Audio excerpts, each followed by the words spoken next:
Hello everyone, you're watching The Disruptor and this is Creative 2022 Conference Edition. My name is Ben Ibrahim and we're happy to share with you everyone that MDAC has always been championing the digital creative content sector right here in Malaysia. There are many platforms MDAC has created to bring all stakeholders together in order to bring the industry to a new level, to bring the industry to new heights. Creative is one of them.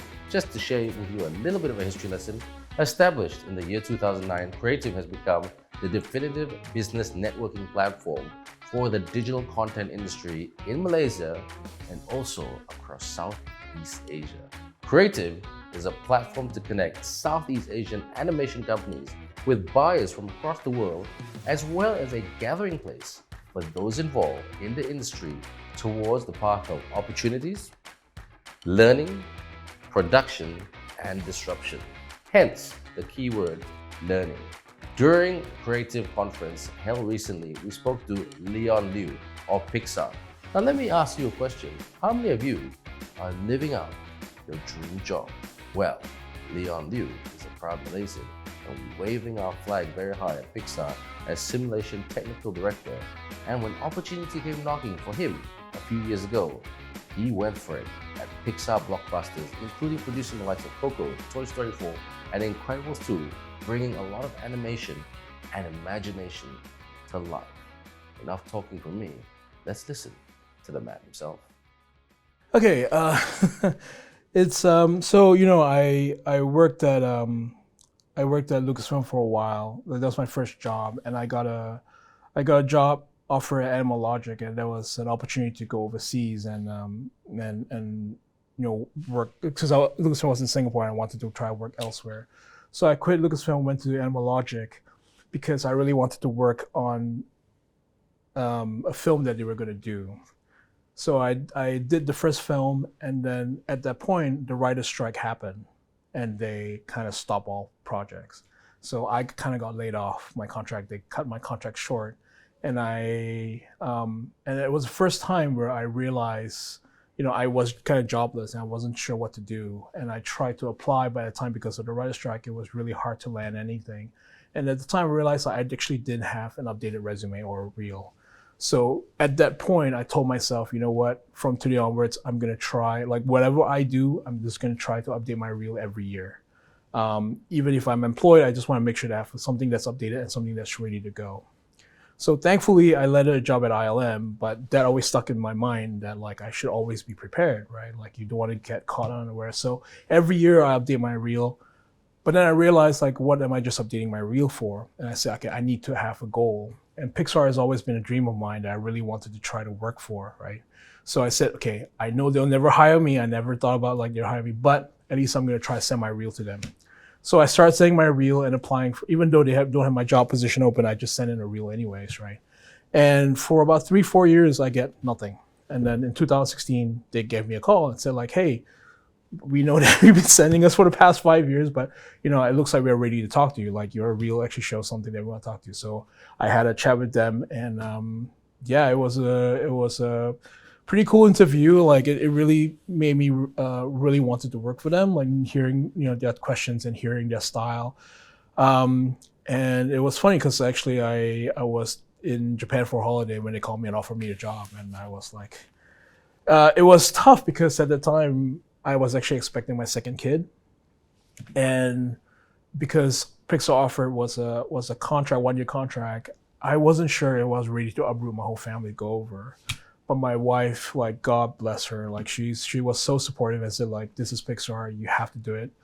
We'll find a way to manage. So she said, go ahead. So I actually left for Pixar in 2017, and my second kid was born that year. So it was really tough to be away, but it was a step that I had to take, and I don't regret it. And my wife is thinks it's a great move as well. But so it's interesting because my specialty is in clothing and simulation. So that's my home department where we do digital clothing and we try to make it look good, with hair and muscle and stuff. So I've been doing that at Pixar for the past 5 years. But recently on the new movie, I took on a new role, which is being a sequence lead. So a sequence lead, what we do is, back when we're doing simulation, we're just focusing on the character, the assets, the garments and stuff.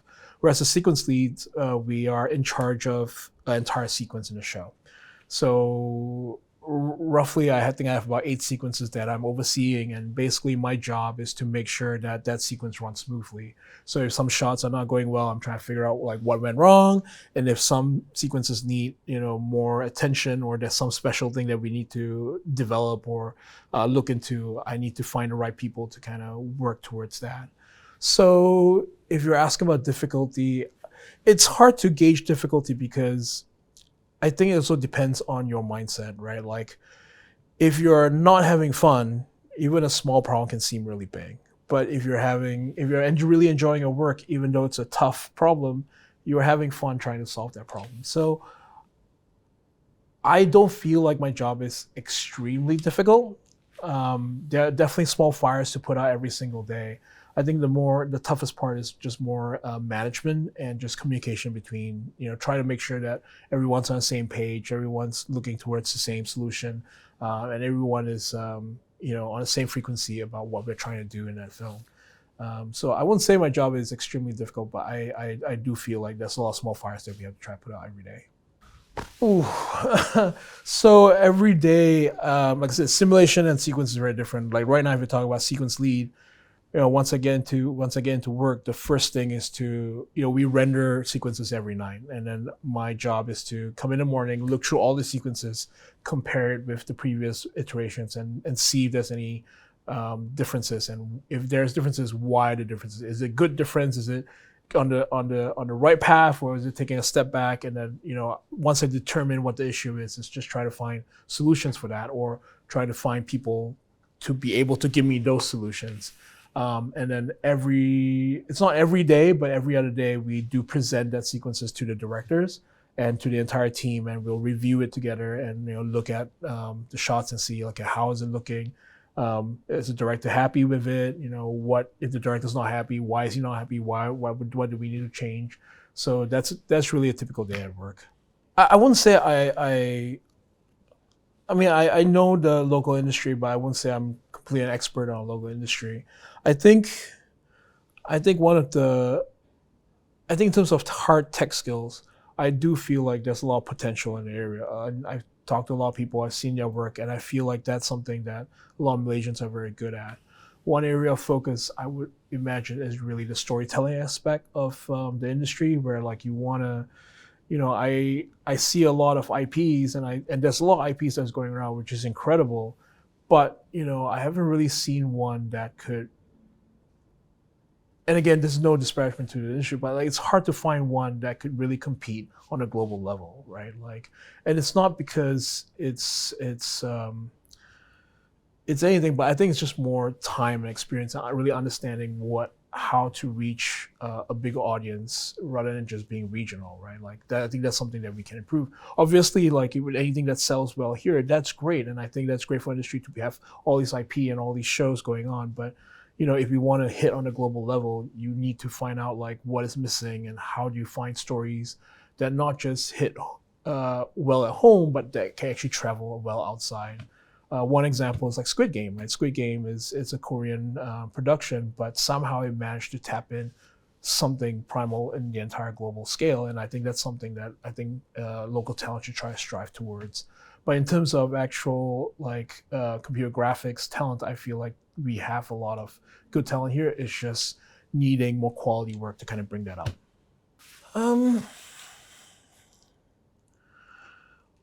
think in Malaysia, or even in the region, there's so much culture and history that there's a wealth of story elements that we can try to bring out, right? The Western world has done its part and has a lot of stories and movies and films, but there is a lot of untapped potential here in the region. So one thing is we have folk tales and a history that maybe the Western culture may not have as much as we do over here. The other part too is that because we are so close to, let's say, like Japan and Korea and stuff. We have access to anime, and especially now where there's a lot more Asian stories to be told, like tapping into those kind of elements and being able to tell stories in a very different way than the usual Western style is. Like, I think that's something that is an advantage for us here. It's just that we need to find ways to take advantage of that to try to compete. It's hard to say this, because like if I say anything that I want to do, and somehow Pixar eventually does, that has no input from me, that becomes like a conflict of interest. But I think it's tough, because there's a lot of things that could be told, right? Like it's and not just a story point or a folktale, is the world as well, right? Like we have such unique environments, like try to go into that world and try to bring that world to life. It's another way of actually telling that story. Again, it's like there's so many. I don't think there's one particular storyline that I want to try to adapt. Like I think there's such a wealth of material here that could be converted into a world-class production. It's just we need to find ways to to get out there. But I personally can't say like there's any one particular item I wanna see being done. I want a talking durian. That's probably like my first instinct is like I want a talking durian as a character somewhere. I mean, I feel I'm very consistent in this. Like, I feel I'm very lucky, and it's all about timing and stuff to be able to do what I want to do. But it's hard for me to tell new artists or young artists to say like, hey, if you do these steps, you're gonna get this, or you're gonna get hired at Pixar. It's hard to do that because there's so many different elements and that comes into play with that. But my advice is try to do something creative every day, right? Like, and that's something I try to do as well. Like, use your phone to take a photo, draw something on a notepad, or write something if you like to write something. If you're a coder, do something, write code that is not pertaining to your job. I think every day you do something small, something a little bit here and there. I can't guarantee that you'll get to where like your goal is, but you'll always be improving. And every day you're doing something that's creative, or something that does something different from your regular day job, you make yourself happier, right? Like I can't draw, but I love to take photos, right? So every day and it's great that all phones have a camera in there. Like you can go out and shoot anything. You can shoot a tree, shoot a flower. Like it's not a masterpiece, but it's something that you stimulate your creative brain, right? You try to do something that's artistic, that you love, that you like seeing on your phone or anywhere. And I think every day you do something like that, it helps you get closer to where you want to go. It may not get to where you want to, but you will never be disappointed in how far you progress, right? Nobody has ever regretted being better at what they're doing. So if you do that every day, you get better every day, and you just make sure that you keep at it, you keep learning, and if the timing is right and all the circumstances are in the right place, you might actually get to where you really, really want to be. What an inspiring set of information right there, given to us by Lyon Liew. As we say in Malaysia, anak Malaysia, kat Hollywood. If I could sum it up, a key takeaway during that episode with Lyon, to all aspiring artists or programmers, you must do a little bit every day. Don't stop creating something. If you create something, don't put it away. Keep going, because there's no such thing as a guarantee, but there's a guarantee that you'll get there. Every day, keep chipping away at it. Who knows? You'll be the next star at Pixar or any other international studios. That's all the time we have for you today right here at The Disruptor for this episode. Until then, my name is Ben Ibrahim. Take care and see you later.